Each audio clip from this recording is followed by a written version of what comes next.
I want to show you how to do Judy's Magic Cast On, which is wonderful for doing toe-up socks or any kind of tube type knitting. Today, I'm actually going to be making a sponge out of just some acrylic yarn. I like to hold it double. I just got some US 8 needles.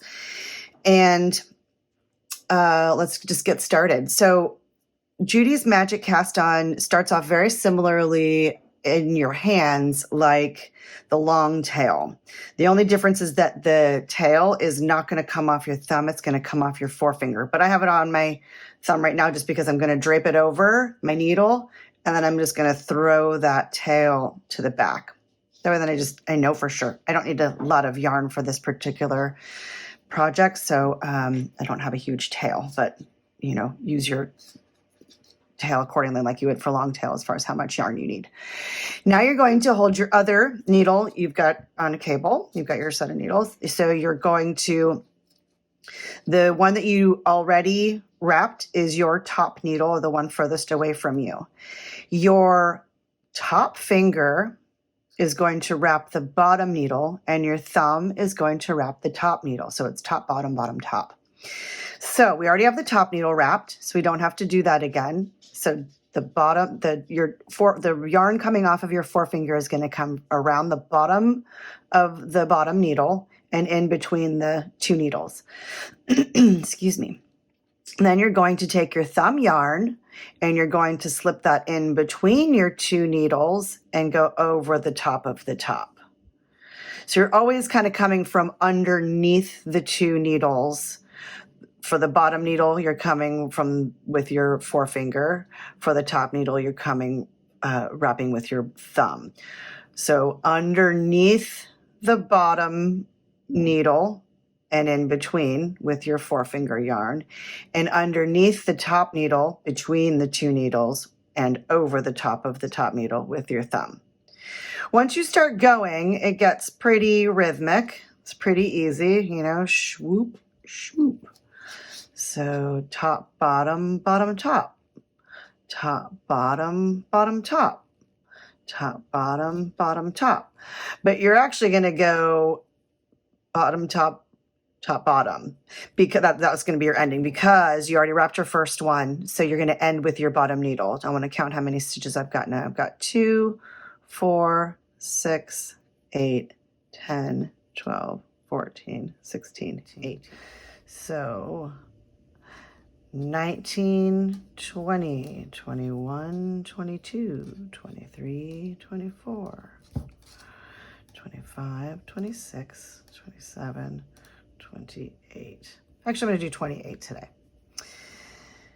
Now you're going to turn your needles, and I like to hold the yarn, the working yarn, and then I just kind of take this tail and I just sort of loop it up and over. If I try and twist it beforehand, which you totally can do, I personally get a little confused. So that's, for me, is the easiest way to do it. Now you're going to pull your front needle out and work the stitches across your back needle. I've held my yarn double, so just don't be alarmed as to why I'm going through 2 strands of yarn. So you just knit across like normal. Notice I pulled the tail snug just to sort of, neaten it up. So you're just going to knit across your stitches per usual. You don't want to make your cast on super tight because you don't want it to be difficult to get through. But also you don't want it to be so loose that it's flying off the needles as you're making it. Then you're just going to turn your needles just like usual. Put your stitches on there on your front needle, and then you're going to take the back needle out. And now, so this is where you need to pay attention to make sure that you're not letting your work flip the wrong way. I know that I'm going to be eventually working a seed stitch, and that I want I want my bottom to be the stockinette to show. That's, so that's probably how you're going to start as well, because this would technically be the wrong side. So just make sure that your garter bumps are facing one another when you go ahead and make this second, work this, the second half of the stitches.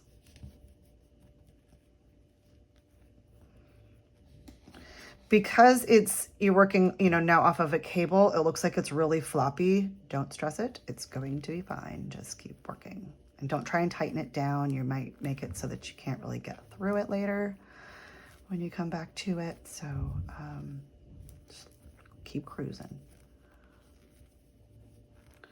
All right. So you can see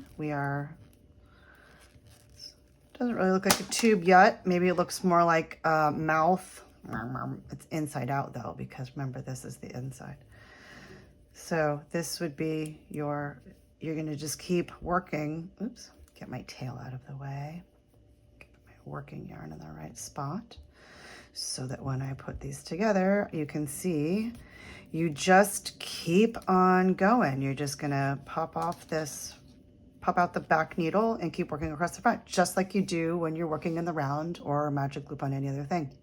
For this, so I worked a few rounds, and I just wanted to show you that you can see it's turning into it's a little cup kind of thing. I mean, you can flatten it out and it looks like it's a weirdly knitted flat thing, but trust me, it's going to, as you start working your way up more, this is going to start close up. I've only done like 2 rounds, so you can't really tell yet, but you can see, see this little thing right there? Like, it's starting to close. Like, so that could be the toe of your sock. If you start working some increases, it could go out. There's lots of uses for a cast on like this.